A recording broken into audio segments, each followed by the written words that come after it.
Read, think, digest and make it an integral part of your life.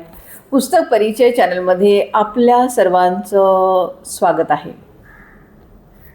Karmaveer Bhaurao Patil शोध आणि बोध या पुस्तकाचे क्रमशः 5 भाग मी या अगोदर अपलोड केलेले आहेत.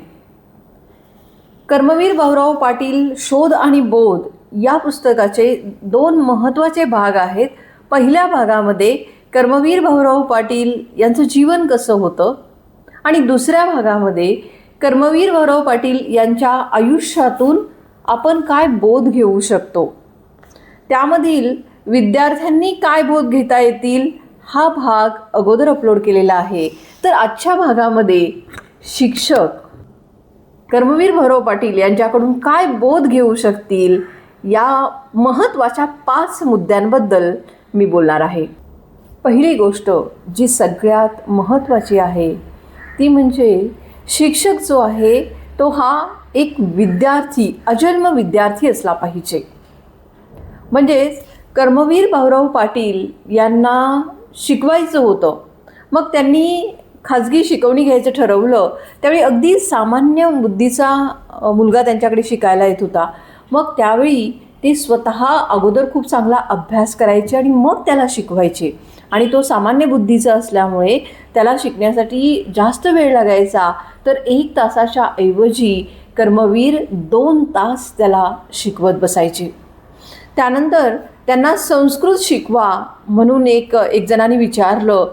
तर संस्कृत कर्मवीर भाऊराव पाटलांना येत नव्हतं. तरीसुद्धा त्यांनी नाही न म्हणता स्वतः दुसऱ्याकडे जाऊन संस्कृत शिकून घेतलं आणि त्या मुलाला संस्कृत शिकवलं. म्हणजे शिक्षक जो आहे त्या शिक्षकांनी प्रथमतः आपल्याला जे काही शिकवायचं आहे ते सगळं व्यवस्थित अभ्यासलं पाहिजे.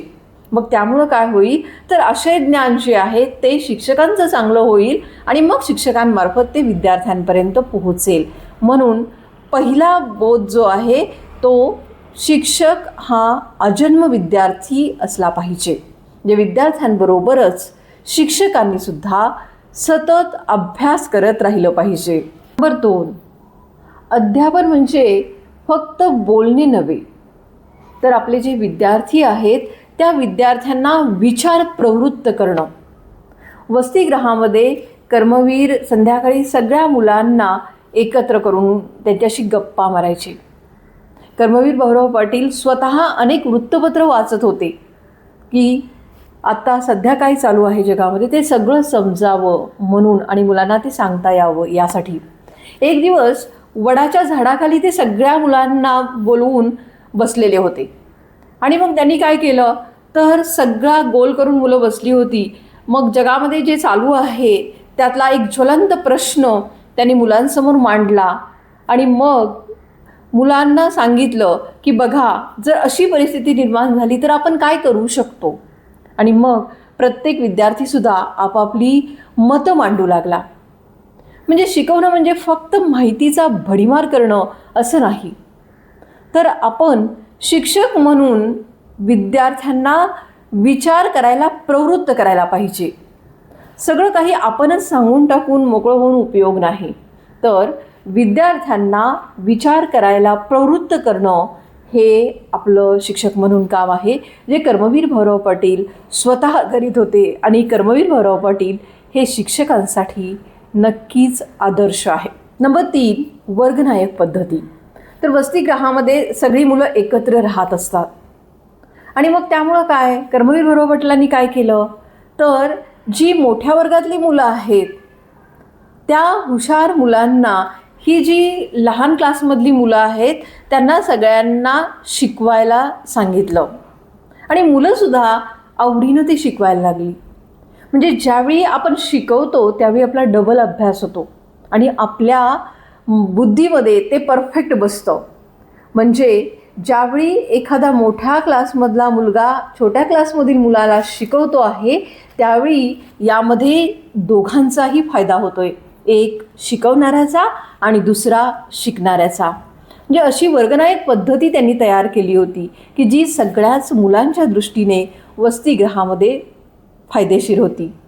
तर शिक्षकांनी सुद्धा वर्गामध्ये विद्यार्थ्यांना प्रवृत्त केलं पाहिजे की जी हुशार मुलं आहेत फक्त त्यांच्याकडेच लक्ष द्यायचं आणि बाकीच्यांकडे काहीच लक्ष नाही, असं न करता ही हुशार मुलं जे आहेत त्यांना प्रवृत्त करायला पाहिजे की तुम्हाला समजलं आहे ना, तर ज्यावेळी तुम्ही एकत्र असता, तुमच्याकडे वेळ असतो, ऑफ पिरियड असतो, त्यावेळी तुम्ही या बाकीची जी मुलं आहेत ज्यांना ते समजलं नाही त्यांना शिकवत जा, असं आपण शिक्षकांनी सांगायला हवं. नंबर 4, शिक्षकाचे वाचन. शिक्षकाचे अवांतर वाचनसुद्धा भरपूर असायला हवे की जेणेकरून ज्यावेळी त्यांनी वाचलेली पुस्तकं जी आहेत ती ते विद्यार्थ्यांना सांगू शकतील. कर्मवीर भाऊराव पाटील हे स्वतः उत्तम वाचक होते. काही कामानिमित्त ते ज्यावेळी शहरामध्ये जात त्यावेळी तिकडून येताना भरपूर पुस्तके आपल्या ग्रंथालयासाठी घेऊन येत असत. बुकर वॉशिंग्टन यांचं चरित्र त्यांनी वाचलेलं होतं.